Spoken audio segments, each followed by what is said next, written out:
السلام علیکم ورحمۃ اللہ وبرکاتہ۔ آج ہم آپ کو اسلام کے اس عظیم شخص کے بارے میں بتائیں گے جنہیں فاروق اعظم کا لقب دیا گیا، یعنی حق و باطل میں فرق کرنے والے۔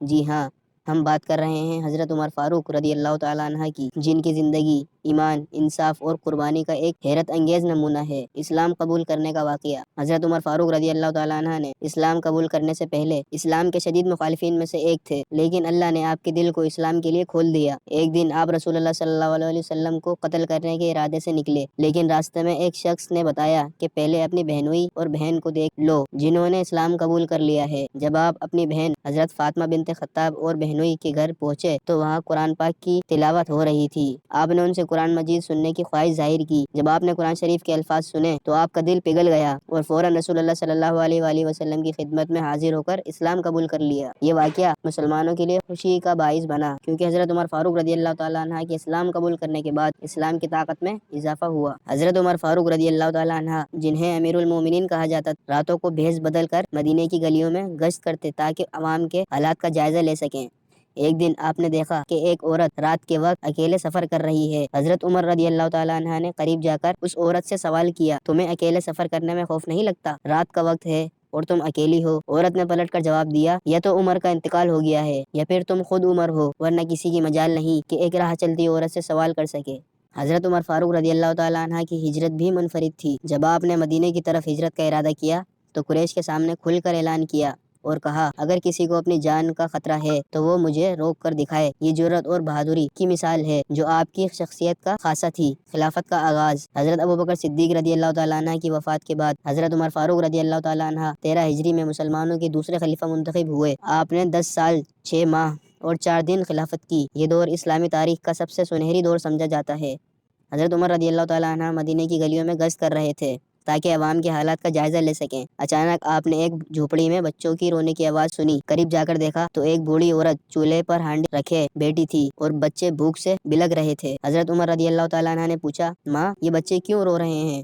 بوڑھی عورت نے کہا، یہ بھوکے ہیں اور میں انہیں بہلانے کے لیے ہانڈی میں پانی ڈال کر کھانا پکنے کا دھوکہ دے رہی ہوں تاکہ یہ سو جائیں۔ یہ سن کر حضرت عمر رضی اللہ تعالیٰ عنہ کا دل پگھل گیا۔ آپ فوراً بیت المال گئے اور اپنے کاندھے پر آٹے اور کھانے کا سامان لاد کر اس عورت کے پاس آئے۔ ساتھ موجود خادم نے عرض کیا، امیر المومنین، یہ بوجھ میں اٹھا لیتا ہوں۔ حضرت عمر رضی اللہ تعالیٰ عنہ نے فرمایا، قیامت کے دن میرا بوجھ کون اٹھائے گا؟ آپ نے خود وہ سامان عورت تک پہنچایا، اپنے ہاتھوں سے کھانا پکایا۔ جب بچے کھا کر مطمئن ہو گئے تو آپ خاموشی سے واپس لوٹ آئے۔ غریبوں کی مدد۔ آپ ہمیشہ غریبوں، یتیموں اور مسکینوں کے لیے فکر مند رہتے تھے۔ ایک مرتبہ مدینے میں قحط پڑا تو آپ نے خود روٹی پر زیتون کا تیل لگا کر کھانا شروع کر دیا اور فرمایا، جب تک عوام بھوکی ہے عمر گوشت نہیں کھائے گا۔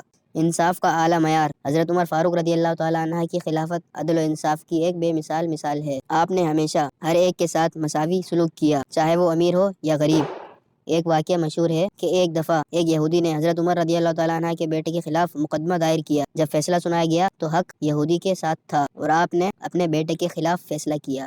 واقعے کا آغاز۔ حضرت عمر فاروق رضی اللہ تعالیٰ عنہ کی بہادری، تقوی اور عدل کی وجہ سے رسول اللہ صلی اللہ علیہ وآلہ وسلم نے فرمایا، اگر عمر کسی راستے سے گزرے تو شیطان وہ راستہ چھوڑ کر دوسرا راستہ اختیار کر لیتا ہے۔ یہ بات بتاتی ہے کہ حضرت عمر رضی اللہ تعالیٰ عنہ کا ایمان اور ان کے اللہ سے تعلق کا مقام کتنا بلند تھا۔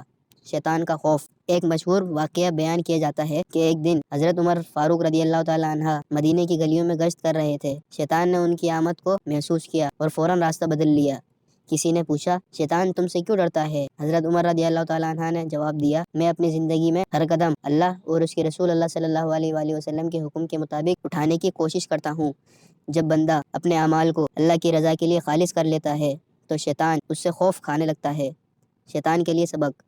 حضرت عمر فاروق رضی اللہ تعالیٰ عنہ اللہ کی راہ میں ثابت قدم رہتے تھے اور کبھی بھی کسی گناہ کی طرف مائل نہ ہوتے۔ ان کی ہر بات اور عمل اللہ کے احکام کے مطابق ہوتا تھا اور یہی شیطان کے لیے ناقابل برداشت تھی۔ حضرت عمر رضی اللہ تعالیٰ عنہ کی زندگی ہمیں یہ سبق دیتی ہے کہ جب انسان اپنی زندگی اللہ کی رضا کے مطابق گزارتا ہے تو نہ صرف انسان بلکہ شیطان بھی اس سے دور رہتا ہے۔